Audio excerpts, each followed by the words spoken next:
WWE அடுத்த ஒரு மிகப்பெரிய ஸ்டோரி லைனுக்கான முக்கிய கட்டத்தை நோக்கி போயிருக்காங்க. அதாவது WWEல செத் ரோலின்ஸ் வெர்சஸ் பிளட் லைன்ற ஸ்டோரி லைன் வரப்போது.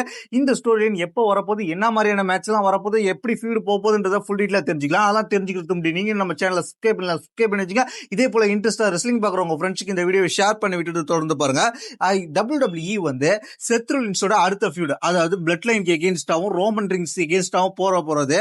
இது ரொம்ப நாளாவே எதிர்பார்த்ததான். ரோமன் ரிங்ஸ் எகேன்ஸ்டா செத் ரோலின்ஸ் ஒரு சிங்கிள்ஸ் மேட்சோட சாம்பியன்ஷிப் ஃபீல்டுல இருப்பார்ன்ற நம்ம எதிர்பார்த்தோம்.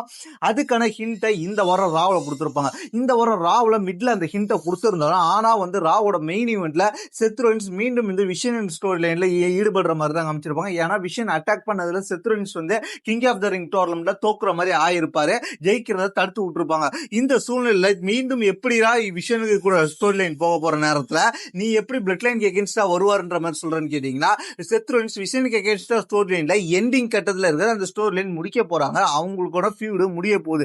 ஏன்னா ராவ்ல பாத்தீங்கன்னா செத் ரோலின்ஸ் ஜெயிச்சிட்டாரு. அதுக்கு முன்னாடி பாத்தீங்கன்னா பேரன் பேக்கர் ஜெயிச்சிருக்காங்க. இந்த ஸ்டோரி லைன் முடிய போகுது. இந்த ஸ்டோரி லைன் முடிஞ்சதுக்கு அப்புறம் செத் ரோலின்ஸ் தன்னோட ஸ்டோரி லைன்ல பிளட் லைனுக்கு எகேன்ஸ்டா போக போறாரு. பிளட் லைன்ஸ் எகேன்ஸ்டா போக போகுது. பிளட் லைன்ல பாத்தீங்கன்னா அங்க 4 மெம்பர் இருக்காங்க. இது வரைக்கும் பாத்தீங்கன்னா ரோமன் ரிங்ஸ் லீடிங் பொறுப்புல, அதுக்கப்புறம் ஜே ஈசோ, ஜிம்மி ஈசோ, அதுக்கப்புறம் ஜாக்கப் ஹக், இந்த 4 பேர் இருக்காங்க.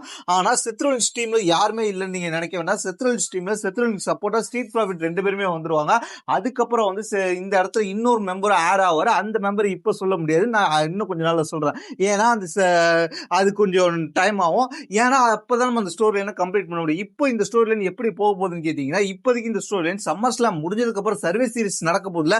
சர்வீஸ் சீரிஸ்ல பிளட் லைனுக்கு எகேன்ஸ்டா வந்து செத் ரோலின்ஸ் டீம் இருப்பாங்க அப்படின்றது தான் இப்போதைக்கு ஸ்டோரி லைன். இந்த மேட்சுக்காக தான் இப்போ சர்வீஸ் சீரிஸ்க்காக கொண்டு போயிட்டு இருக்காங்க.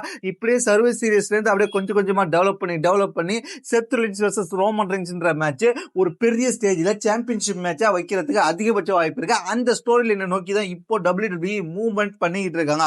அதன்படி தான் இந்த நைட் ஆஃப் சாம்பியன்ல பாத்தீங்கன்னா ரோமன் ரிங்ஸ் தன்னோட சாம்பியன் டிஃபெண்ட் பண்ண போறதுல, ரோமன் ரிங்ஸ் வரவே போறது இல்ல. ரோமன் ரிங்ஸ் சம்மர் ஸ்லாம்ல விளையாடுவார். சம்மர் ஸ்லாம்ல கிங் ஆஃப் த ரிங் டோர்னமெண்ட்ல ராசையில இருந்து ஜெயிச்சா அவர் அந்த பக்கம் விளையாடுவார். இதுல பாத்தீங்கன்னா 2 பேருக்கு தான், ஓபா ஃபெமியா இல்ல இதுவா அவர் யாரு டாமினிகா, அவங்க 2 பேர்ல யார் ஜெயிக்கிறாங்களோ அவங்க கூட டிஃபெண்ட் பண்ணுவாரு. அப்படி இல்லைன்னா மத்தவங்கலாம் பாத்தீங்கன்னா ஸ்மாக் டவுன் சைட்ல இருந்து மோதுவாங்க. கோடி ரோட்ஸோட சாம்பியன்ஷிப் மோதுவாங்க. என்ன பொறுத்த வரைக்கும் இந்த வாட்டி சம்மர் ஸ்லாம்ல ரோமன் ரிங்ஸ் வேற மேட்ச் விளையாட்டாலும் இந்த வாட்டி கண்டிப்பா ஜெயிக்கிறதுக்கு வாய்ப்பு இருக்கு. சாம்பியன்ஷிப்பை ரீடைன் பண்றதுக்கு வாய்ப்பு இருக்கு. அதுக்கப்புறம் சர்வீஸ் சீரியஸ் ஸ்டோரி லைனை தான் இப்போ blood line versus Seth Rollins team கொண்டு போயிட்டு இருக்காங்க. இதுதான் அடுத்த கட்ட ஸ்டோரி லைனா இருக்க போது. WWE பெரிய ஃபீல்டா இருக்க போது. இதை பத்தி நீங்க என்ன நினைக்கிறீங்கன்றது கீழே உள்ள கமெண்ட் செக்ஷன்ல கமெண்ட் பண்ணுங்க. தேங்க்ஸ் ஃபார் வாட்சிங்.